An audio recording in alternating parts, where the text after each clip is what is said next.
J'aime particulièrement dans l'exposition cette œuvre, cette photographie que tu as faite de ce gant trouvé dans la partie technique de l'atelier. À Vallauris, Yves Pelletier expose des artistes dans l'ancien atelier Madoura, qui a accueilli Picasso lorsqu'il est venu faire de la céramique à Vallauris après la guerre.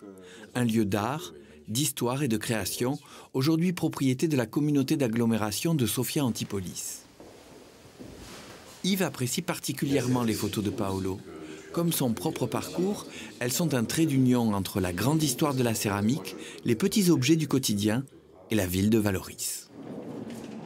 Je suis breton, je suis né à Nantes et j'avais un père qui collectionnait la faïence 17e, 18e, des objets qui m'ont fasciné, en tout cas la matière, mais j'avais une espèce de manque. Il me semblait que l'expression contemporaine me touchait plus. Je suis parti à Paris, je me suis inscrit à l'école du Louvre.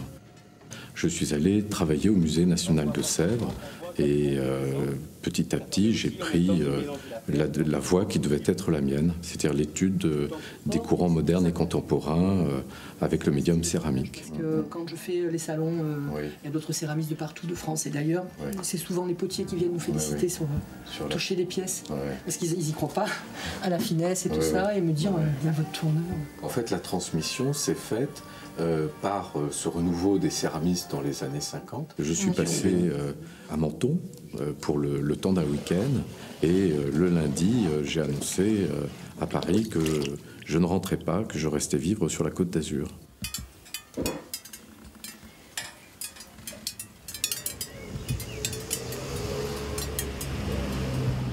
J'ai répondu à une annonce dans la Gazette de l'Hôtel Drouot. Une galerie cherchait un collaborateur et il se trouve qu'il s'agissait de la galerie Madoura. Et je suis arrivé comme ça, par le plus grand des hasards, dans le lieu où finalement j'allais passer 14 années et qui était le lieu où j'aurais rêvé de passer et de travailler. Là, nous sommes au cœur de la poterie, dans l'atelier où Picasso a travaillé à partir de 1946. Et puis après lui, bien sûr, Marc Chagall, Victor Bronner, Tsugaru Fujita, Matisse et bien d'autres. C'est un endroit magnifique qui a été un peu au cœur de ton travail également.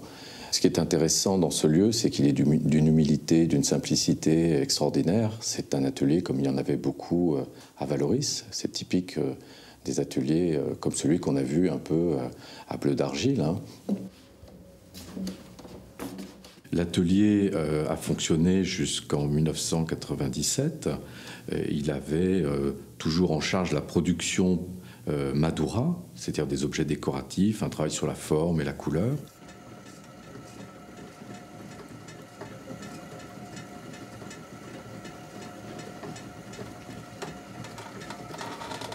L'atelier ferme en 1997, l'activité galerie va s'arrêter en 2007 et c'est à ce moment-là que la poterie Madoura a fermé ses portes.